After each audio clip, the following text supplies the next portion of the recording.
বৃহস্পতিবার সকালে সড়ক পরিবহন ও সেতুমন্ত্রী ওবায়দুল কাদের এবং শিক্ষামন্ত্রীর সঙ্গে বৈঠকে বসবেন শিক্ষকরা। দেশের ৩৫টি পাবলিক বিশ্ববিদ্যালয়ে আন্দোলনে নেতৃত্ব দেয়া ৭ থেকে ৯ সদস্যের প্রতিনিধি দল এই বৈঠকে অংশ নেবেন। বাংলাদেশ বিশ্ববিদ্যালয় শিক্ষক সমিতি ফেডারেশনের মহাসচিব এবং ঢাকা বিশ্ববিদ্যালয় শিক্ষক সমিতির সভাপতি মোহাম্মদ নিজামুল হক ভূঁইয়া জানান, শিগগিরই সমস্যার সমাধান হবে। পেনশন সংক্রান্ত বৈষম্যমূলক প্রজ্ঞাপন প্রত্যাহার করলেই ক্লাসে ফিরে যাবেন তারা। জানান, শিক্ষার্থীদের জিম্মি করে আন্দোলন চালানোর কোনো ইচ্ছে তাদের নেই।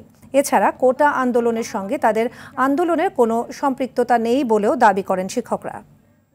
যদি কালকে আমাদের আলোচনা সফল হয়, আমরা কালকে বিশ্ববিদ্যালয়ের ক্লাসে আমরা আবার ফেরত চলে যাব। আন্দোলন করা তো আমাদের কাজ, আমরা আন্দোলনে বাধ্য হয়েছি বিদায় আমরা একযোগে সবগুলো বিশ্ববিদ্যালয় অত্যন্ত ঐক্যবদ্ধভাবে আমরা কিন্তু এবারে আন্দোলনে এসেছি। কোটা আন্দোলন তাদের অধিকার নিয়ে তারা কথা বলছে, এটার সাথে শিক্ষকদের কোনো সম্পর্ক নেই। এটা তো ছাত্রদের ব্যাপার, তারা কি করবে না করবে, এটার সাথে শিক্ষকদের কোনো সম্পৃক্ততা নেই। আন্দোলনের সর্বশেষ অবস্থা জানাতে ঢাকা বিশ্ববিদ্যালয় থেকে যুক্ত হচ্ছেন আশিকুল আলম।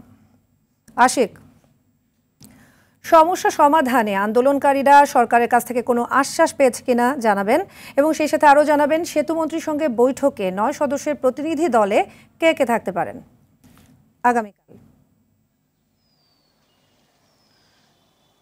ধন্যবাদ আপনাকে। আপনি যেমনটি বলছিলেন যে কোনো আশ্বাস পেয়েছেন কিনা, এখনো পর্যন্ত কিন্তু তাদের সাথে যে আলোচনা হচ্ছে সে ধরনের আভাস কিন্তু আমরা পাচ্ছি। কিছুক্ষণ আগেই শিক্ষামন্ত্রীর সাথেও শিক্ষক প্রতিনিধিদের কথা হয়েছে এবং সেখানেও তাদের সাথে কি কথা হয়েছে সেগুলো কিন্তু সুস্পষ্টভাবে এখন তারা বলছেন না। তবে তারা বলছেন যে তাদের যে আন্দোলন, যে দাবি, যৌক্তিক দাবি, সেই দাবি পূরণ না হওয়া পর্যন্ত কিন্তু তারা আন্দোলনে থাকবেন। এবং এরই মধ্যে যেটি আমরা জেনেছিলাম যে আজকেই কিন্তু বৈঠকটি হবার কথা ছিল, কিন্তু সেটি পরবর্তীতে আবার সড়ক পরিবহন এবং সেতুমন্ত্রী ওবায়দুল কাদেরের পক্ষ থেকে বলা হয়েছে যে আগামীকাল সকালে এই বৈঠকটি হবে।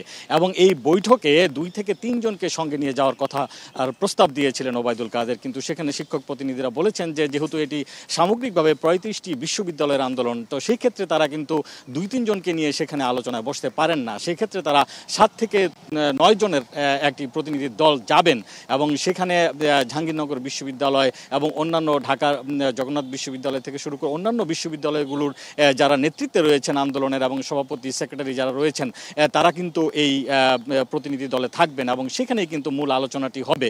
এবং এই আন্দোলনের মধ্যে কিন্তু তারা কিছুক্ষণ আগে যেমনটা বলছিলেন শিক্ষকরা যে অর্থমন্ত্রীর পদত্যাগও তারা দাবি করছিলেন এবং তারা বলছিলেন যে শিক্ষামন্ত্রী যে কথাটি বলেছেন যে তাদের আন্দোলন অযৌক্তিক, এ ধরনের কথা যাতে ভবিষ্যতে আসলে বলা না হয় এবং যারা যে আন্দোলন করছেন এটি যে যৌক্তিক আন্দোলন এবং এখানে কাউকে শিক্ষার্থী বা কোটা আন্দোলনের সাথে তাদের সম্পৃক্ততা নেই বা শিক্ষার্থীদের তারা জিম্মি করে আন্দোলন করতে চান না, সেই বিষয়টি নিয়ে কিন্তু তারা নানা ধরনের যুক্তি তর্ক এবং যুক্তি উপস্থাপন এখানে করেছেন।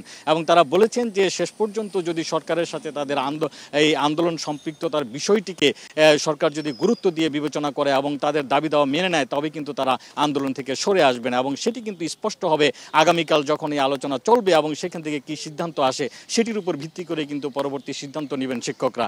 এই ছিল আমার কাছে কলাভবন থেকে শিক্ষকদের আন্দোলন সংক্রান্ত এখনকার মতো সর্বশেষ খবর। ধন্যবাদ।